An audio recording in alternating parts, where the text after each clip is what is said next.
Welcome back to Raising Game Changers podcast, guys. Today we have Amy from Raising Healthy Families channel on X, formerly known as Twitter. Hey, Amy, how you doing? Good, thanks, Zach. How are you? I'm doing well. Thank you for asking. We are recording this on a Friday after the Thanksgiving, and you guys spent the whole day hiking, taking your kids to see the waterfalls. How did that go? Yeah, it was great. It was fun. That's a tradition of ours we love to do. Like at Christmas, we always make sure we go outside and cut down our own Christmas tree. And it's not just pull over to a tree farm. We like go back in the bush and we find our Christmas tree and we earn it. So when we That's have awesome. when we have those holiday days where everyone gets to be together, we always make sure we get outside. So it was fun. That's great. Let me ask you a question. So on your pin post on X, I see that you talk about 7 habits, right? That Mhm. kind of like help you change your life around. We'll go through them one by one, but the bonus one you mentioned is like self-care. And then Yep. you also mentioned like the most important one. So I'm like, should that be number one? Yeah. Parental self-care? Because it kind of really is important. It is, for sure. It is. I think we like to throw it in there because it often gets dismissed too easily. So it's that, people can read those 7 tips and be like, okay, yeah, I've heard that. Okay, yeah, I know I should do that more. I should make time for that.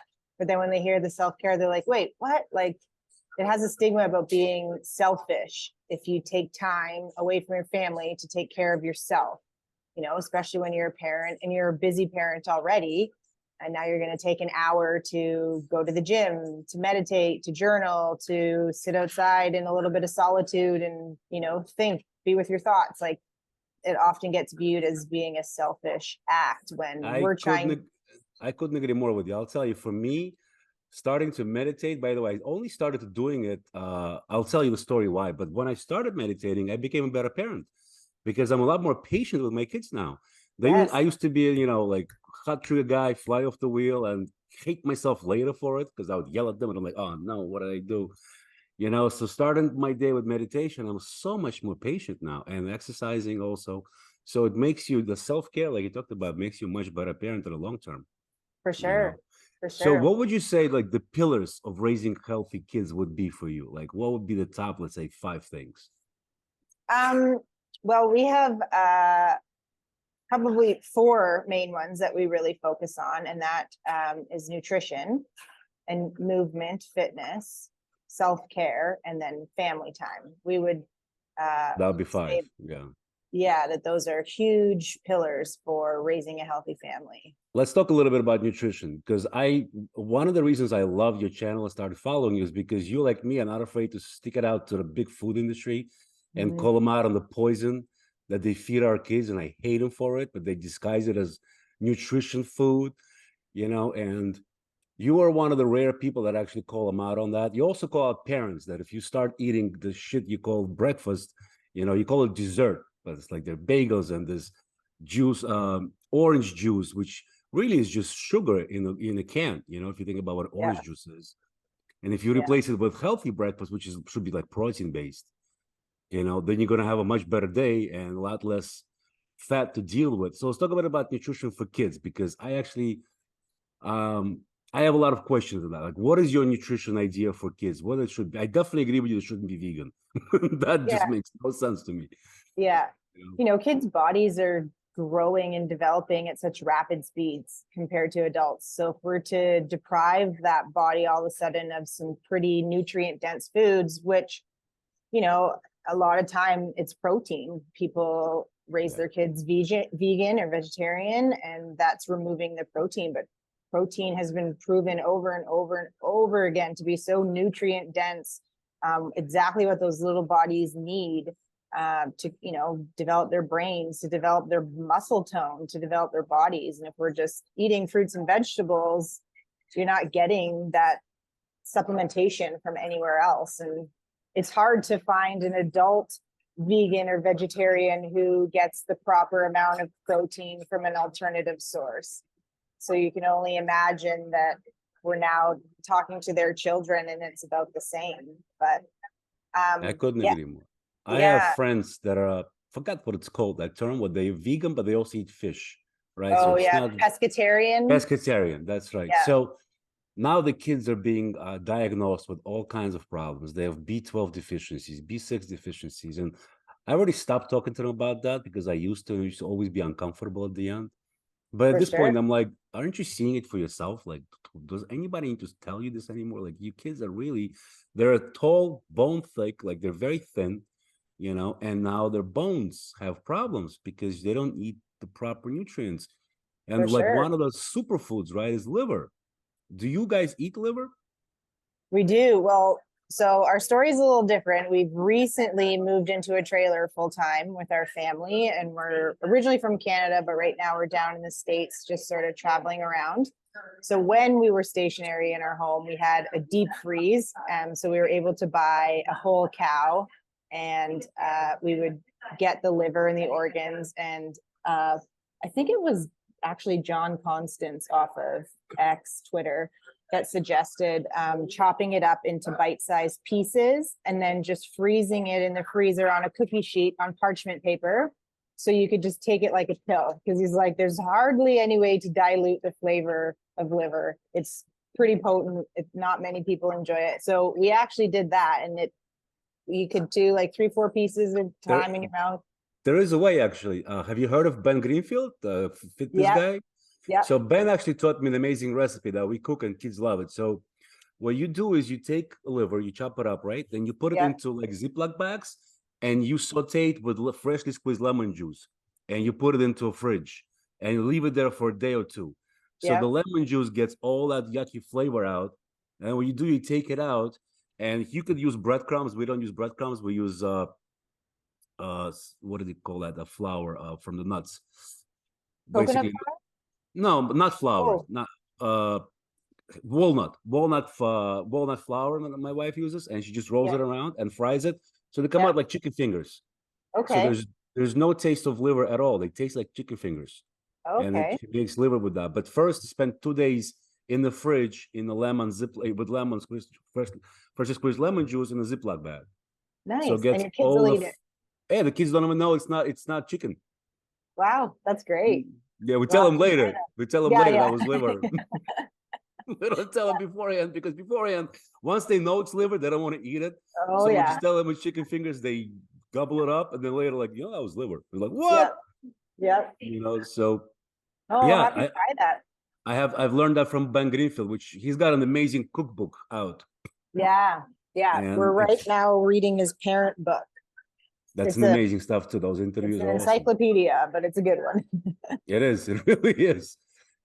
So there's a lot of recipes like that you can do. We do a lot of different things at home. Like, for instance, ice cream. My wife Mhm. makes just yogurt and fruit. She freezes it for them. And as long as there's enough banana in there, it tastes so sweet. Kids think it's real ice cream. Well, actually, they know it's like fruit and banana, Yep. but it tastes just as good as ice cream to them. Yep. You know, We are in a 30-foot fifth wheel, so tiny in the world of fifth wheels. And as you do when you move into a trailer full time, you have to figure out what appliances you need. So, anyways, I got outvoted in our family, and we brought our Ninja Cremini ice cream machine. So, of all the appliances, we brought our ice cream maker, but for the same reason, because we love to make it ourselves, because yeah, because it's kids love better ice for you. cream, and I don't want to get that poison for them. With sugar Exactly. and all the chemicals. So, what's the Exactly. plan? You got how long you guys are gonna plan on being in a trailer? We're not sure. We're just kind of taking it by year, actually. Like, we have Nice. no real plans. Just We'll go exploring the back. world. Yeah, yeah. We'll Well, see. given where you guys come from, I don't blame you. Yeah, Especially that post you made about raw dairy in Canada, where like hard drugs are legal, but raw dairy is not. right. Canada is going through some wild times. Wild. Wild, wild. And that was part of our reason for doing this, is we don't want to be around it. Like, it's sad what's happening. We're both, my husband and I are born and raised Canadian. Our kids are both born in Canada, and we love it. But unfortunately, it's just, I don't know. People are It's getting wild. dumber. Yeah. People aren't thinking for themselves. Like, I used to think Canada was one of the backup choices in case shit goes down in America. And after COVID, I'm like, holy shit, it's not a choice at all. for Not sure, Canada, not Australia. Both those countries that were the backup choices just fell off the grid for me. for sure, for sure. You We've know, they've squeezed Canada into this bubble, and like, the people that are there don't realize what the rest of the world is doing. And they think what's happening in front of them is happening everywhere else. And when you're somebody who can see through that and you try to communicate that to other people, they think you're just crazy. Well, So even look at what happened with the truckers when the truckers did that, convoy, which they didn't do anything violent, and yet even the people that donated to them got their bank accounts closed and got penalized. Like, I come from Soviet Union. This is the kind of shit we used to live through in Soviet Union. This is the KGB type shit, that like Canadians just did to their own citizens, which is mind-blowing to me. yeah, In what's called a free society, it's like, yeah. what are you guys talking about? What free society? That's the part that gets me. Like, regardless of your political status, your opinions on things, you should just be looking at the basic human rights violations, and that should frustrate you regardless of how you lie on the topic. Because the next Yeah. time something comes up, you're going to be on the other side and you're going to be like, wait, no one's sticking up for me. No one's fighting for my rights. Well, we've missed our opportunity for that. And I don't Well, know. my favorite Canadian is Dr. Jordan Peterson. Mhm. And the things he was talking about all the time from day one when it was all happening, he's like, this is going to come to this. And sure enough, he was right. Yeah. That's how they encroach on your freedoms little by little, one step at a time. Then they pause, wait for you to get accustomed to that. Then they take another bite, another bite, until you got nothing left to give. Yeah. That's how socialism comes. That's how they work and how I operate. Well, let's hope, things are going to change here. Like, there's a lot of hope for me what happened in Argentina this Sunday. Have you seen that? I haven't. No. Oh, Argentina had, for the first time in the history of the world, we have a third-party candidate that won the election in Argentina. Is this libertarian guy, Javier Milei, that's literally is about to shut down most of the government of Argentina, all Department of Education, Department of Gender, different, all these departments that are just sucking people's money and wasting them on bureaucracy. They're shutting it all down. And Cool. Argentina's been going through. Argentina used to be called the Paris of the Latin America, and for the last probably 20 years, they were going through very difficult economic times with hyperinflation. They defaulted on their debts. Like, the whole country was struggling. So now, I think 54% of the country voted him in, an outsider, and he's set on destroying the whole apparatus. You know, so we'll see. I wish them all the best. I wish Argentinians all the best. I think it's very Yeah. exciting times for them. I wish we had something like that over here. I wish we had somebody like that could take it down and just get rid of all these departments that we have, like Department of Education. Like, Vivek came onto my profile when he started talking about destroying Department of Education, and I've been thinking about it for a long time. Like, what do these people even do? I mean, Department of Education in the United States is really an indoctrination department. If you think about the agenda they've set, and if you look at the results, the results speak for themselves. You can't deny the results. And our kids are just dumber than the rest of the world by a lot, not just like by a little bit, and given the fact that they're going to have to compete on the world stage now that internet broke the barriers. I mean, what do you guys think are going to be doing? Like, all these kids are going to be on UBI, like on universal basic income. They're not going to have a choice, a fighting chance. Yeah. Yeah. My son, when he started going to school, he was going to one of the best private schools in the States. And they got me with the fact that they knew kind of the right talk to speak to parents. They were talking about growth mindset. Are you familiar with the growth mindset terminology and idea? Yep. Okay, so they started talking with that, and we signed him up. He got in. And then when COVID hit, and I had a chance to pause and reevaluate things, and I looked at their curriculum, how they're teaching, I realized, well, everything you said it's like saying it is one thing, but doing it is a whole different thing. So the way you educate actually fosters fixed mindset, because you still segregating them by age, you're still grading them based on knowing the right answers, not individual effort and progress. So you're doing all these things that are actually opposite of growth mindsets. Just the fact that you pitched it to me during our orientation doesn't mean that you actually are doing what you said you're going to do. Yeah. And then COVID hit, and then we just pulled them out of schools and started unschooling ourselves. That's it. I'm done with it. Mm-hmm. Because it's one thing to talk the talk, it's another thing to walk the walk. For sure. We followed the same sort of route. Our kids are younger, so when COVID was happening, my son was in kindergarten and my daughter was in grade 2, and we were already sort of fed up with the public school process at that point, and we had switched our kids to a private school, and then we had tried Montessori's and all sorts of things, and we were just like, you know what, let's just restructure our lives. And, you know, it meant making less money. It meant cutting back on a few things and, you know, putting those resources into home educating our kids. And it would take a very unique situation for us to consider putting them back in school. You know, so many people talk about like homeschool kids not being socialized and missing out on those components. Our homeschool community is so much better aligned with our values and how we want to raise our family than any family I met in a public school or a private school setting. And those are honestly the people I want to be around, that I want my kids to be around. And I get compliments on my kids all the time. They'll walk into a grocery store, drum up a conversation with the cashier, someone stocking the shelves, and then people turn around like, wow, your kids are super polite. They're very confident. They, you know how to hold a conversation for 6 and 9 years old kind of thing. And you're like, well, yeah, because that's one of the joys of homeschooling, is being in the real world and just like watching how it happens and learning those skills. Couldn't agree more. But by the way, my kids are the same age as yours. Mine is 9 and 4, right? So the same ballpark. Oh, nice.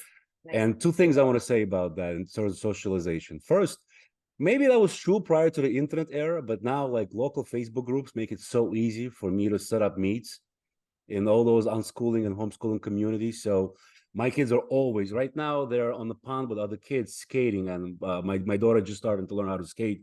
So my son plays hockey, and I'll tell you, as far as well socialized kids from private and public schools, I go to him into the locker room, and when I hear those kids talk, I'm like, thank fucking goodness my kid is not in those schools, because I mean, you got to take a soap to that mouth sometimes, the way they communicate with each other, and that comes from private and public schools. And I'm like, what are you guys talking about? These are better socialized kids than my kids. You're just out of your mind. For sure. The self-confidence my kids have. My son would always open a door and hold it as long as it takes for everybody to get in and out. He knows manners. He knows how to behave himself. He's not afraid to speak up his mind. We always teach him to question absolutely everything that anybody tells you, including me. Question me all the time you want. We have this rule in our house. It's called 5 reasons why. So anytime they want something, if they can articulate 5 distinct reasons why they want it, they get it. Even if it's something not good for them, like let's say getting ice cream in a store.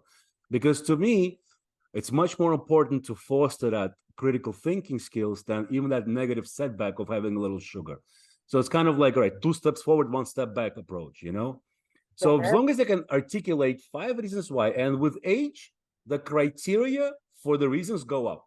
So like for my daughter right now, who is 4, all she's got to tell me is 5 nonsense reasons. You know, like, I want it, that's a reason, fair enough. You know, it looks cute, that's a reason, fair enough. So whatever she can articulate 5 times, God bless you, let's go, move on. And for him now, he's got to really step up with his reasoning why he wants it. Otherwise, it's not going to qualify as a reason. Can be repetitive and has to make sense.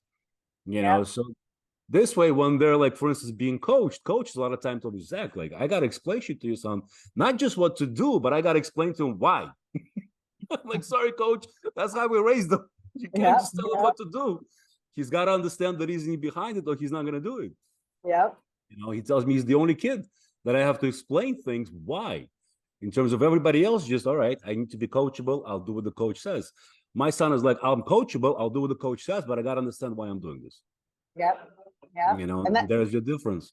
And that's the difference between your private school kids and homeschool kids. Is every homeschool kid I've ever met is pushed to that next level, to not just do what you're told, but to ask why, understand why these things are important that you need to be doing or that you're asked to be doing. And, you know, public school, private school, it's all about just staying in line. Don't stand out, good or bad, just stay in line and do what you're told. And I don't know, look at where we are right now as society. Has that really got us to the best place? I personally don't think so. And, you know, people like to harp a lot on people who homeschool and, oh, there's good teachers out there. I have no doubt there are fantastic teachers out there. What I disagree with is the system that these teachers are a part of. So you could have the best teacher ever. Well, guess what? Grade 4 is going to end. So what happens when my kid goes to grade 5? Why should a parent have to advocate during the summers to get their kid with this teacher because they have a good reputation? You shouldn't have to worry about Absolutely. the education your kids are getting. You should have trust in the system. And it's a top-down thing. It's not just the teacher's fault. It's not just the school's fault. It's the school district. It's the higher education that all trickles down. And, it has to be a complete rehaul before I think anything will Well, change. there is hope. So first of all, I come from parents, a family of teachers. Both my parents are teachers. So Very my cool. dad was a principal in Soviet Union. So he told me right away, when I was growing up, he's like, I don't care about your grades. This is aimed at creating followers and factory workers in all the countries. We modeled the Prussian model, the German model. And the only thing Germans wanted out of their schools is factory workers that would clothe the army and soldiers, cannon fodder for their army. So the whole system was designed around. That's why you have like the bells. That's literally taken from Pavlov's dogs to train you to start and stop at the bell, just like at the factory later, because the factory would start with the bell and end with the bell. That's why they introduced it into schools. That's why they would interrupt you in the middle of what you wanted to do and move you on to the next class, because nobody cares for you to pursue your passion. We don't care about that. We want you to be a soldier.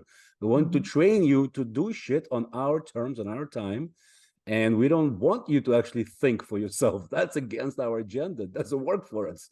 Then we modeled it here in the United States very well for the same reason, because the guy who was behind the whole thing, what's his name? Forgot. I'll tell you in a second. I forgot the guy's name.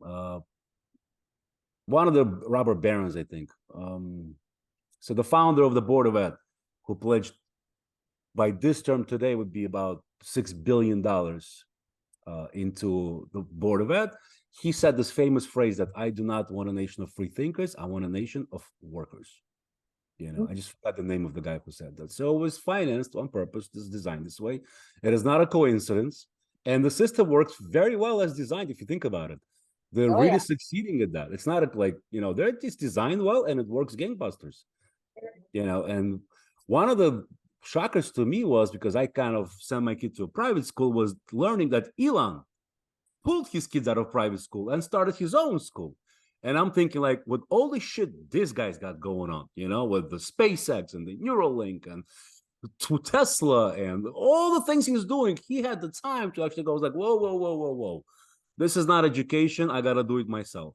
Yeah. He started at Russia. And when that happened, 2014, I'm like, whoa, what just happened here? Like, Elon's doing it on his own. So later in 2020, I'm like, all right, if he did this, so do I have to do the same. But now I think there's hope. Ep10 Academy is actually a micro school that embraces everything that I would embrace: interest-led learning.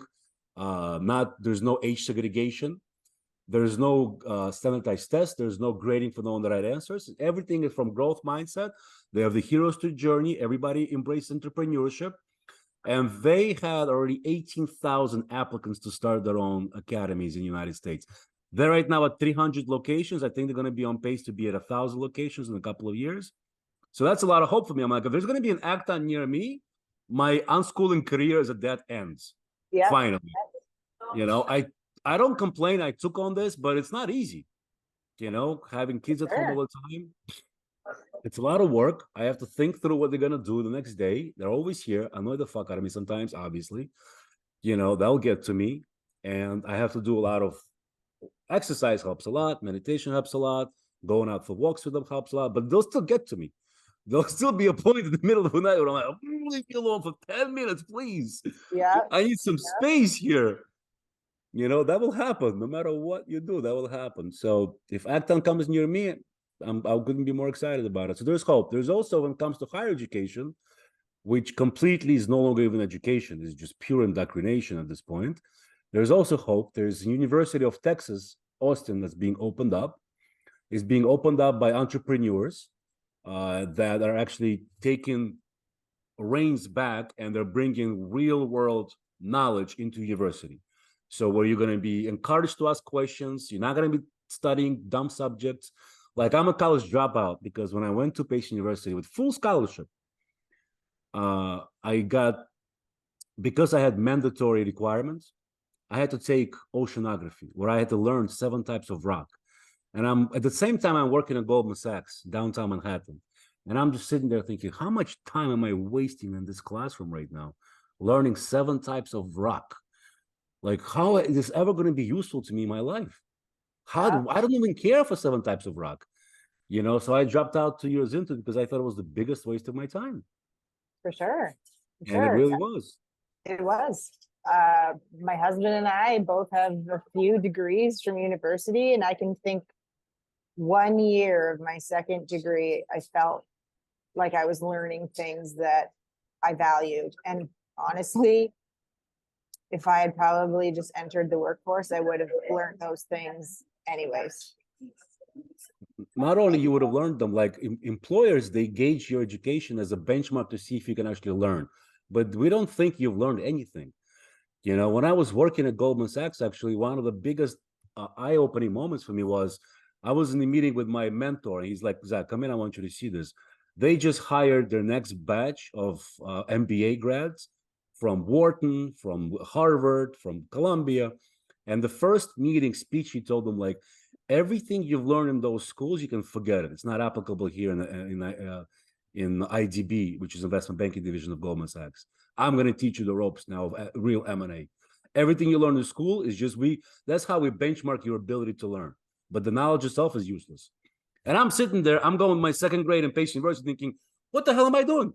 Why am I going there every day after work? I would go to work 8 in the morning to 5 p.m., then go to Pace for 6 to 9 class, then rush back to Goldman because at 10:30 I'd get a free limo home.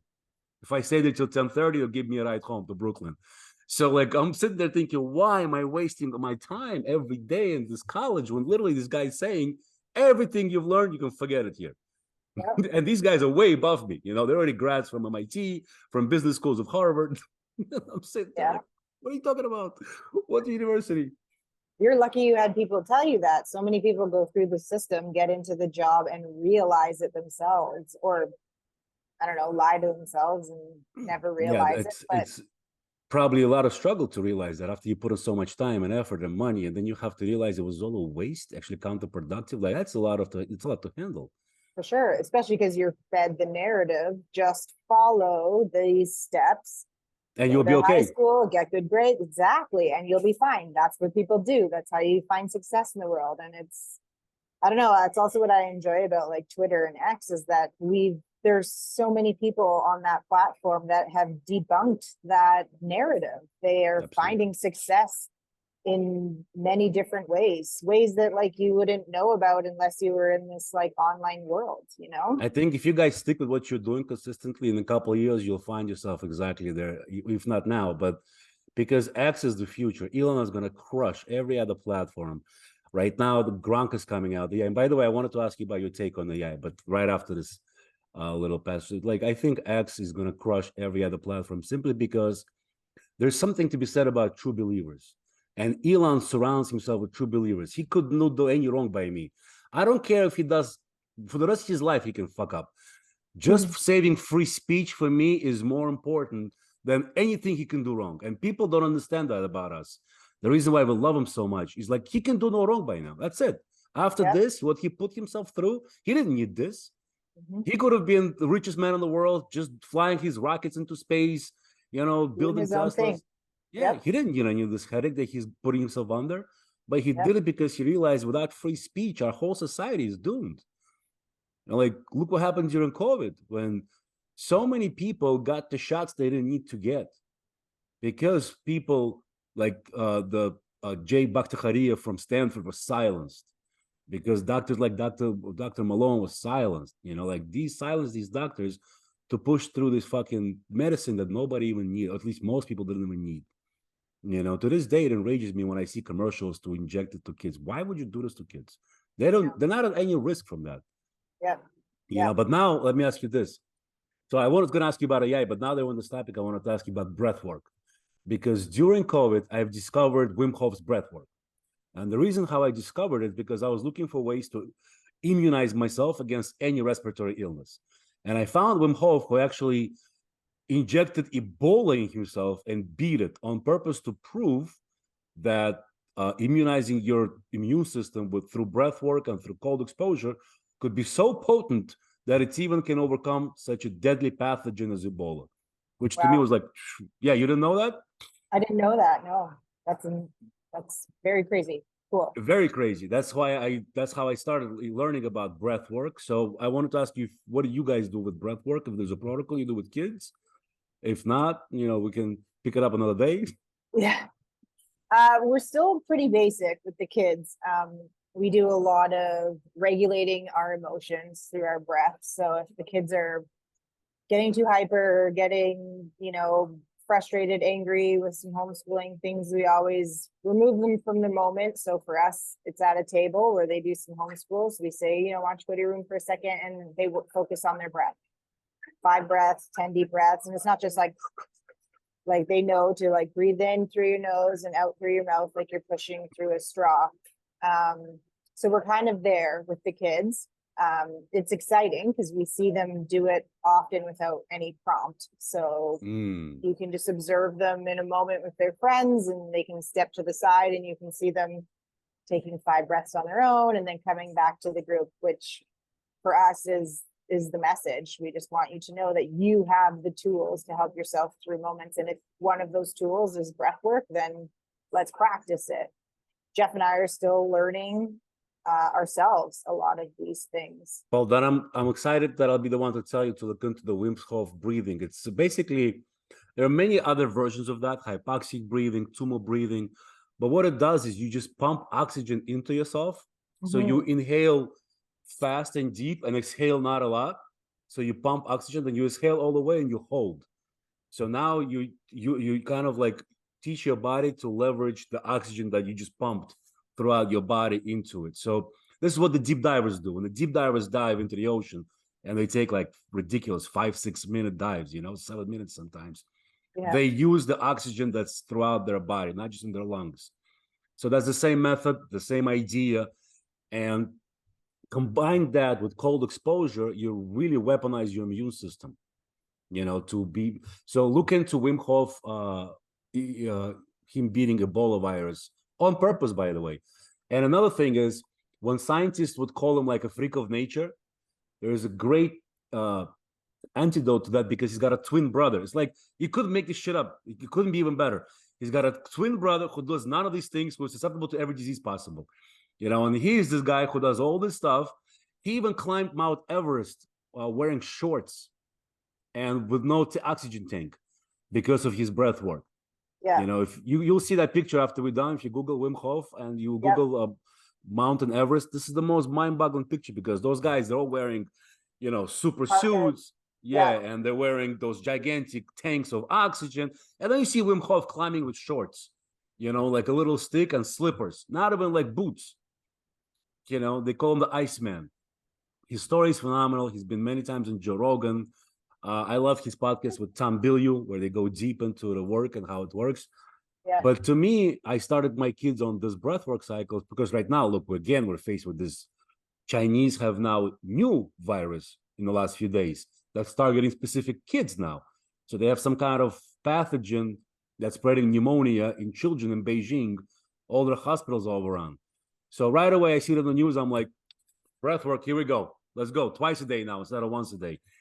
And I ordered today, and today is Black Friday. I ordered myself an ice barrel to do cold plunging. Nice. Let's get it, kids. Let's go. Because if this shit comes here again, like, I want to make sure that you are prepared for it. And there's only one way I know how to do it.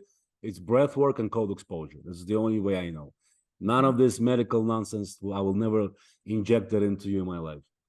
And I don't know if you're familiar with the book by Robert F. Kennedy Jr. and the real Anthony Fauci. But if you ever go down the rabbit hole of vaccines, it'll blow your mind. This is definitely a Jeff territory topic. I know of Wim Hof through his readings, and then I get the Cole's Notes versions of those things. But yeah, I wouldn't be surprised if Jeff's read that book. Well, what do you guys do with parents? Let me ask you this question. When you guys are you're coaching parents on how to actually raise happy kids, healthy kids, how to change their own lives around. So what's more like, what kind of work do you do? What does it entail with parents? Yeah, so we sort of have a few different ways we can help parents out. We can do a one-on-one coaching. We have parents that come to us with more of a specific problem. A lot of the times it's like picky eaters. My toddler's a picky eater. We're tired of the battle. Can you help us work through this? So that they fall into our one-on-one coaching sort of category. And then we also have a program. It's a 4-month program that focuses on those 4 main pillars that I talked about: fitness, nutrition, self-care, and family time. And we walk you through incorporating those healthy habits into your existing lifestyle. We're parents ourselves. We understand the busy life. We're not saying you need to block off X amount of hours every day for this. It's step by step. Each week, we're going to add a little bit more, build off these things. So at the end of 4 months, we have a well-working foundation for these healthy habits that, really habits are compounding. If you just eat well, but don't move your body, don't take care of yourself, don't make family time a priority, well, it's only going to get you so far. We need to work on all of these foundations to have a strong foundation to move forward, to get the things you desire out of yourself and your family. Yeah, absolutely. And habits, do you know the science of habit development? Are you familiar with the work of there's 2 guys that wrote books recently, James Clear, Atomic Habits, and then my favorite is this one. That's BJ Fogg. He's a professor out of Stanford. His system is called Tiny Habits, but it all starts with the minimum effective dose, basically. So they're both saying that you got to find that minimum effective dose first, get that to be habitual, and then build on that. Yep. So like with my kids, when I wanted to get them into exercise, I told Sky, like, just do 2 push-ups in the morning. That's all I ask you to do. So once he got used to every morning, he would get up. First, he would say this phrase is that today's going to be a great day. I also learned it from BJ5. He calls it the Maui habit because he talked about it in the Maui. When you start the day by doing something purposeful, it creates that neural loop of doing a habit on purpose. So we start our day, everybody, when you wake up, your feet touch the floor. The first thing you do, you say, today's going to be a great day. And then I told him, and then after this, I just want you to do 2 push-ups. So now, naturally, by doing 2 push-ups, no longer enough for him. He'll do 20, 30, 50, but the requirement is only 2. I only ask for 2 push-ups in the morning. That's it. But he will never stop now because it just starts with a 2, and then he keeps on going. So the same thing I apply to everything, all the habits I want. And there's another trick that I discovered. You know who Andrew Huberman is on YouTube? I love this guy. So I learned so much from him in the last year. I mean, like, who needs education from universities when I can learn from the best professor in the world, So here's something he taught me. It's called visualized. We have 2 types of memory: residual and episodic, right? So episodic is when you remember just like what happened. And then we have, episodic and procedural.